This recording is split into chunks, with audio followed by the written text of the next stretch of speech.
tous. Bienvenue sur Bana, émission de l'Église de l'Arche de Paix, consacrée à l'édification de la famille, une famille forte pour une Église forte.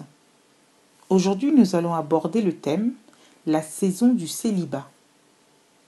Selon les Écritures, le célibat est défini comme une période de la vie où l'individu en âge de se marier n'a pas de partenaire sexuel et n'est pas marié.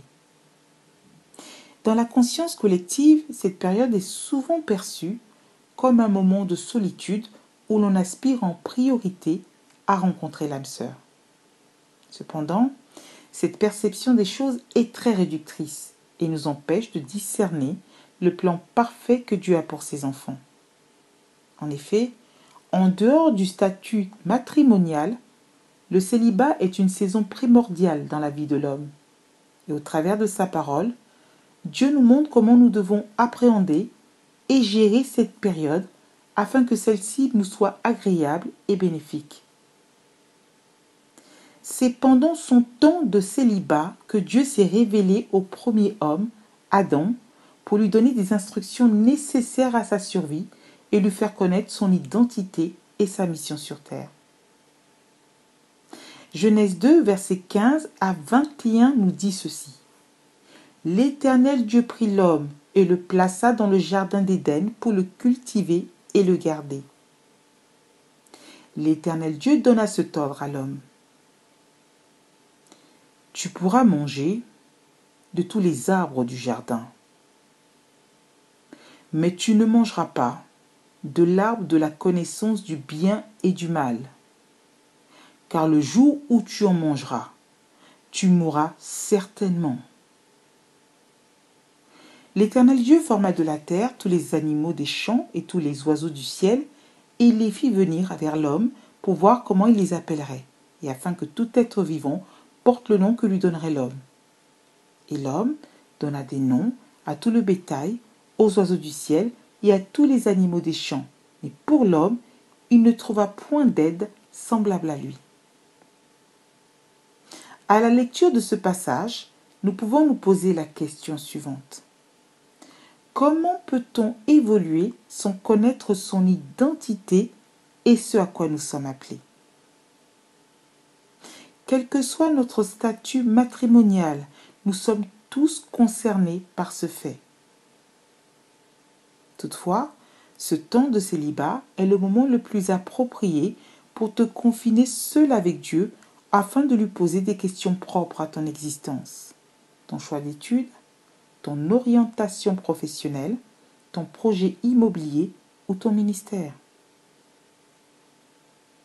Combien de fois le Seigneur nous appelle à nous retirer dans sa présence en nous privant de certains plaisirs? Ces temps sont des saisons de célibat où Dieu nous invite à le rencontrer pour nous instruire, nous former, nous guider, tel qu'il l'a fait avec Moïse sur le mont Sinaï, en vue de lui communiquer les 10 commandements. Exode 19. Coupé de sa famille, de son épouse et de ses activités quotidiennes pendant 40 jours et 40 nuits, Moïse est redescendu de sa rencontre avec l'Éternel avec les lois qui régissent le monde jusqu'à ce jour. C'est une saison de révélation pour découvrir tous les trésors que Dieu a placés en toi. Trésors dont pourront bénéficier ta famille, tes amis, ton église et ton futur foyer. Le parcours tumultueux de Joseph en tant qu'esclave en Égypte fut un long moment de célibat dont Dieu s'est servi pour le former et l'élever au rang de gouverneur. Ce qui lui a permis de sauver sa famille de la famine. Genèse 45, verset 5. Par ailleurs, parmi tous les apôtres de notre Seigneur Jésus-Christ, aucun n'a eu la renommée de Paul, célibataire dont le statut a permis d'œuvrer pour le royaume de Dieu d'une façon exceptionnelle.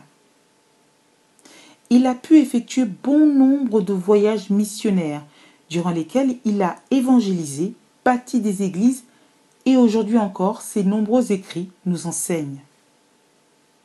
Qui es-tu? Où vas-tu? Quelle est ta mission?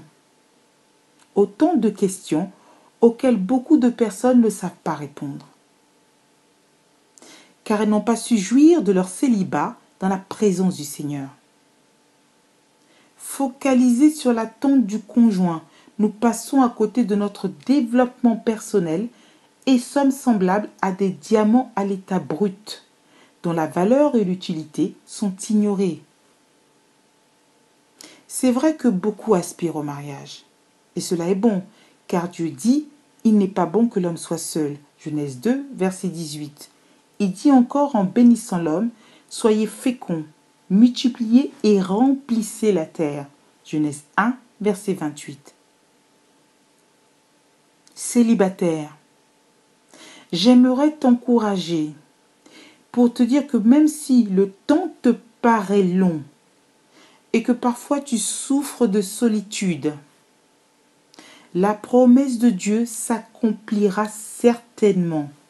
En effet, il est écrit dans Habakkuk 2, verset 3, « Si la promesse tarde, attends-la, car elle s'accomplira certainement. » En attendant, fortifie-toi, profite de ton célibat et laisse la possibilité à Dieu de faire de toi le diamant qui apportera sa part de lumière dans ce monde malade.